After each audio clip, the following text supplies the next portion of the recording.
Chapter 13, The Three Sleepers. The wind never failed, but it grew gentler every day until at length the waves were little more than just little ripples, and the ship glided an hour after hour, almost as if they were sailing on a lake. And every night they saw that there rose in the east a new constellations which no one had ever seen in Narnia, and perhaps, as Lucy thought with a mixture of joy and fear, no living eye had ever seen at all. The new stars were big and bright, and all the nights were warm. Most of them slept on deck and talked far into the night, or hung over the ship's side, watching the luminous dance from the foam thrown up by their bows. On an evening of startling beauty, when the sunset behind them was so crimson and purple and widely spread that the very sky itself seemed to have grown larger, they came in sight of land on their starboard bow. It came slowly nearer, and the light behind them made it look as if the capes and headlands of this new country were all on fire.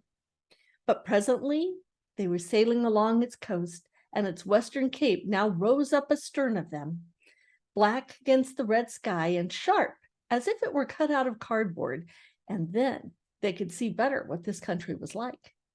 It had no mountains, but many gentle hills with slopes like pillows. An attractive smell came from it, what Lucy called a dim purple kind of smell, which Edmund said, and Rents thought, was not, but Caspian said, "I know what you mean." They sailed on a good way past point after point, hoping to find a nice deep harbor, but had to content themselves in the end with a wide and shallow bay. Though it had seemed calm out at sea, it was of course surf breaking. There was of course surf breaking on the sand, and they could not bring the Dawn Treader as far as they would have liked.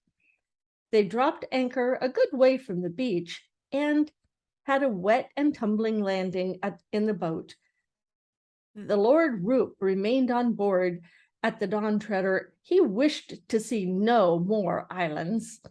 All the time that they remained in this country,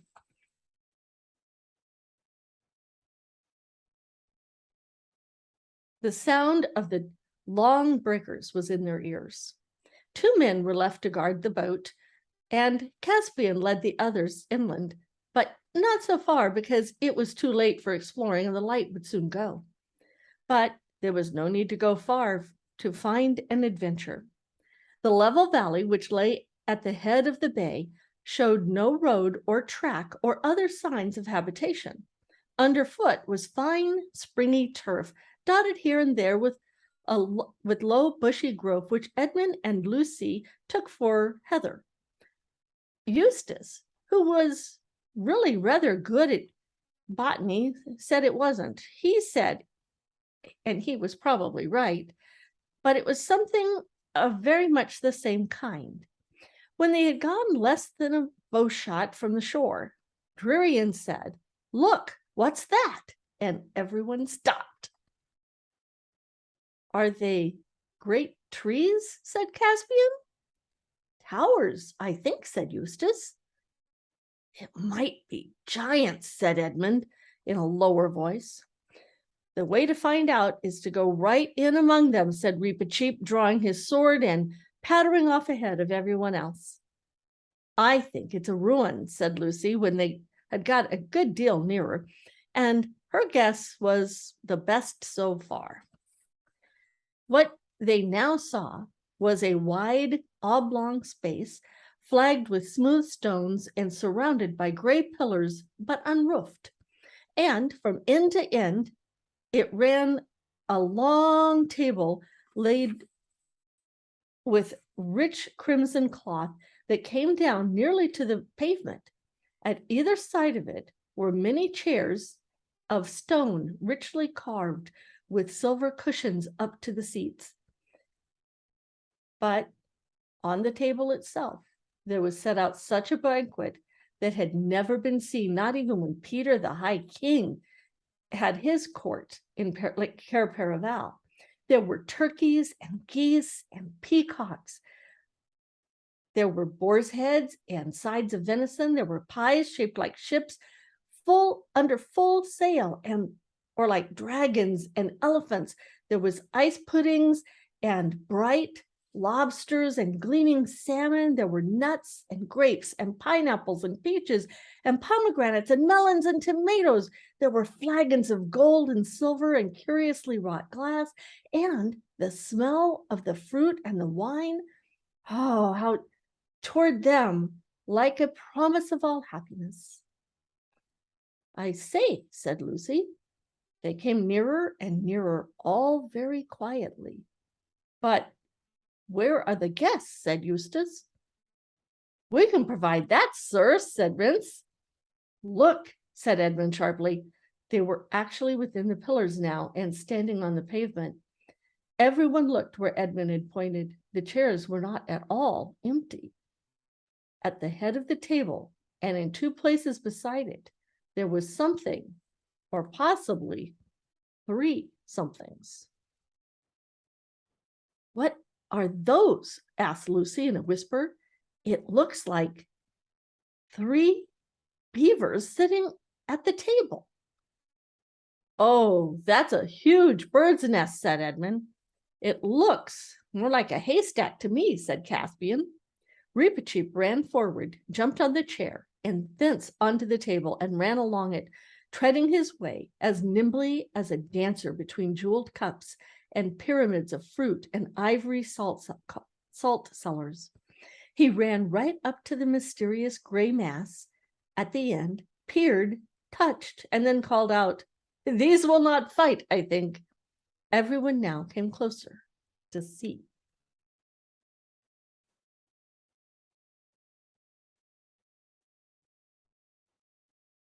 To see what sat in those 3 chairs was 3 men. Though hard to recognize as men till you look closely. Their hair, which was gray, had grown over their eyes until it almost concealed their faces, and their beards had grown over the table, climbing around and entwining plates and goblets and brambles entwine a fence, until all mixed up in one great mat of hair, they flowed over the edge and down the floor. And from the heads, the hair hung over the backs of their chairs so that they were wholly hidden. In fact, the 3 men were nearly all hair. Dead, said Caspian. I think not, sire, said Reepicheep, lifting one of their hands out of its tangle of hair in his 2 paws. This one is warm and has pulse beats. This one too, and this, said Drurian. Why, they're only asleep, said Eustace. It's been a long sleep, though, said Edmund, to let their hair grow like this. It must be an enchanted sleep, said Lucy. I felt the moment we landed this island was full of magic. Oh, do you think we perhaps have come here to break it? We can try, said Caspian, and began shaking the nearest of the 3 sleepers. For a moment, everyone thought he was going to be successful, for the man breathed hard and muttered, I'll go eastward, no more. Our oars for Narnia. But he sank back almost at once into a yet deeper sleep than before. That is, his heavy head sagged a few inches lower toward the table, and all efforts to rouse him again were useless. Weren't born to live like animals. Get to the east while you have the chance. Lands behind the sun, and sank down. And the third only said, Mustard, please, and slept hard. Our oars for Narnia, eh? Said Drinian. Yes, said Caspian. You are right, Dorian. I think our guest is at the end. I think our guest is at an end. Look at these. Our quest is at an end. Look at their rings. Yet these are their devices. This is the Lord Revelon, and this the Lord Atgaz, and this the Lord Maverborn. But we can't wake them, said Lucy. What are we to do? Begging your master's pardons all, said Rents, but why not fall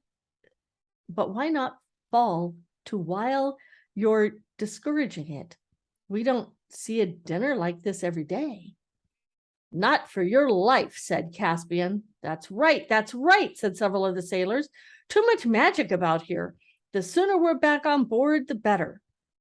Depend upon it, said Reepicheep. It was from eating this food that those 3 lords came to a 7 years' sleep. How do you think they knew it was 7 years? In the Bible, 7 just means a really, really long time. Maybe that's what they mean.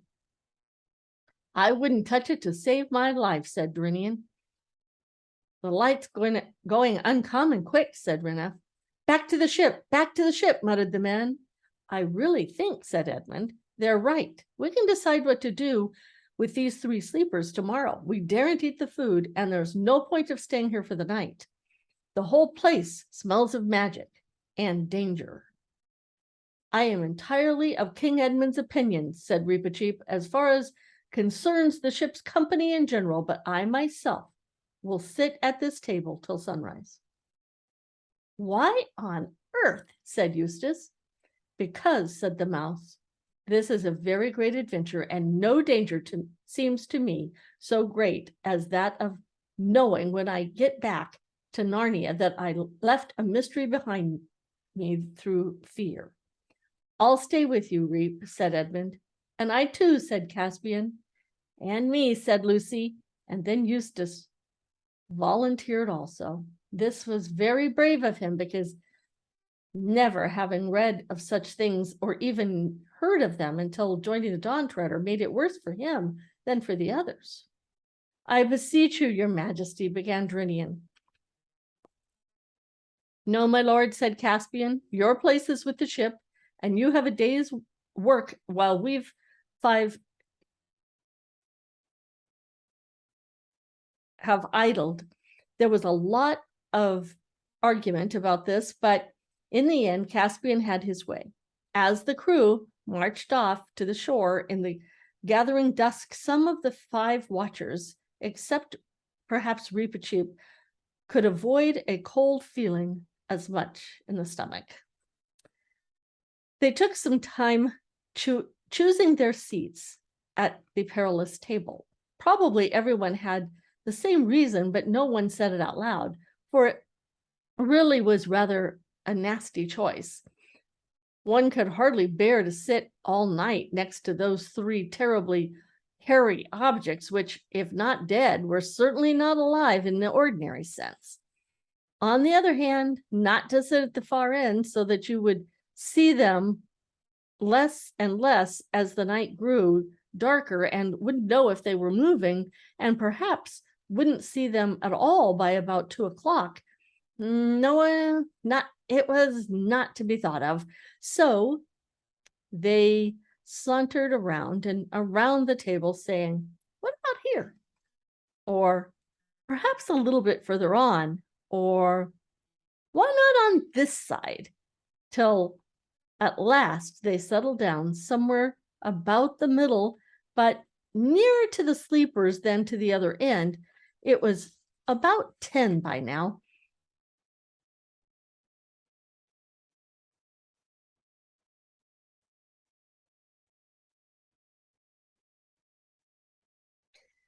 It was about 10 by now and almost dark.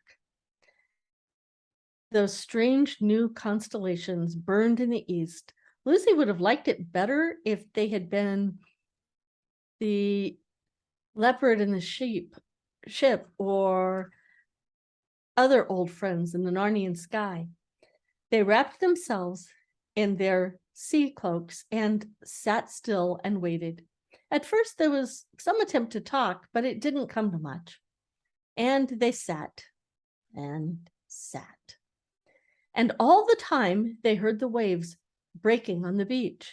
After hours that seemed like ages, there came a moment when they all knew they had been dozing a moment before, but were all of a sudden wide awake. The stars were all in quite different positions from those they had originally last noticed. The sky was very black, except for the faintest possible grayness in the east. They were cold, though thirsty and stiff, and none of them spoke, because now, at last, something was happening. What do you think? Before them, beyond the pillars, there was the slope of a low hill, and now the door opened in the hillside. A light appeared in the doorway, and a figure came out, and the door shut behind it. The figure carried a light, and this light was really all they could see distinctly. It came slowly nearer and nearer until at last it stood right at the table opposite to them. Now they could see that it was a tall girl, dressed in a long single garment of clear blue, which left her arms bare. She was bareheaded, and her yellow hair hung down her back. And when they looked at her, they thought they had never before known what beauty meant. The light which she had been carrying was a tall candle in a silver candlestick, which she now set up on the table. If there had been any wind off of the sea earlier in the night, it must have died down by now, for the flame of the candle burned as straight and still as if it were in a room, with the windows shut and the curtains drawn. Gold and silver on the table shone in its light. Lucy now noticed something lying lengthwise of the table which had escaped her attention before. It was a knife of stone, sharp as steel, and as cruel-looking as ancient, and a cruel-looking, ancient-looking thing.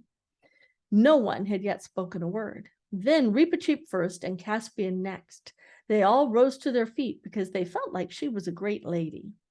"Travelers who have come from far to Aslan's table," said the girl. "Why do you not eat and drink?" "Madam," said Caspian, "we feared the food because we thought it had cast our friends into an enchanted sleep." "They have never tasted it," she said. "Please," said Lucy, "what happened to them?" 7 years ago," said the girl. "They came here in a ship with sails, whose sails were rags, and her timbers ready to fall apart. There were a few others with them, sailors, and when they came to this table, one said, 'Here's a good place, let's eat, let's set sail and reef sail, and now no longer, but sit down to the end of our days in peace.' And the second said, 'No, let us re-embark and sail for the Narnia in the west. It may be that Miraz is dead.' But a third one, who was very masterful, leaped up and said, 'No, by heaven, we are men and telemarines, not brutes. What shall we do but seek adventure after adventure? We have not long to live in any event. Let us spend what is left in seeking their unpeopled world behind the sunrise.' As they quarreled, he caught up that knife of stone which lies there on the table and would have fought with his comrades, but it is not a thing that's right for him to touch. And as his fingers closed upon the hilt, deep sleep fell upon all three. And till the enchantment is undone, they will never wake." "What is this knife of stone?" asked Eustace. "Do none of you know it?" asked the girl. I think," said Lucy, "I've seen something like it before. It was a knife like that the White Witch used when she killed Aslan at the stone table long ago." "It was the same," said the girl, "and it was brought here to be kept in honor while the world lasts. Edmund, who had been looking more and more uncomfortable for the last few minutes, now spoke. Look here, he said, I hope I'm not a coward about eating this food, I mean, and I'm sure I don't mean to be rude, but we have had a lot of queer adventures on this voyage of ours, and things aren't always what they seem. When I look at your face, I can't help believing all that you say, but then that's just what might happen with a witch, too. How are we to know you're a friend? You can't know, said the girl. You can only believe or not. After a moment's pause, Reepicheep's small voice was heard. Sire, he said to Caspian, of your courtesy, fill my cup with wine from the flagon. It is too heavy for me to lift, but I will drink so to the lady. I will drink to the lady. Caspian obeyed, and the mouse, standing on the table, held up the golden cup between his tiny paws and said, Lady, I pledge you. Then it fell to an old cold peacock, and a short while everyone else followed his example. All were very hungry, and the meal, if not quite what you would have wanted for a very early breakfast, was excellent as a very late supper. Why is it called Aslan's table? Asked Lucy presently. It is set here by his bidding, said the girl, for those who come so far. Some call this island the world's end, for though you can see farther and sail farther, this is the beginning of the end. But how does the food keep? Asked the practical Eustace. It is eaten and renewed every day, said the girl. This you will see. And what are we to do about that? The sleepers, asked Caspian. In the world from which my friends come, here he nodded at Eustace and the Pevensies, they have a story of a prince or a king coming to a castle where all the people lay in an enchanted sleep. In that story, he could not dissolve their enchantments until he had kissed the princess. But here, said the girl, it is different. Here, he cannot kiss the princess until he has dissolved the enchantment. See the picture? Then, said Caspian, in the name of Aslan, show me how to set about that work at once. My father will teach you that, said the girl. Your father? Said everyone. Who is he, and where? Look, said the girl, turning around and pointing at the door in the hillside. They could see it more easily now, for while they had been talking, the stars had grown fainter, and great gaps of white light were appearing in the grayness of the eastern sky. That's the end of chapter 13.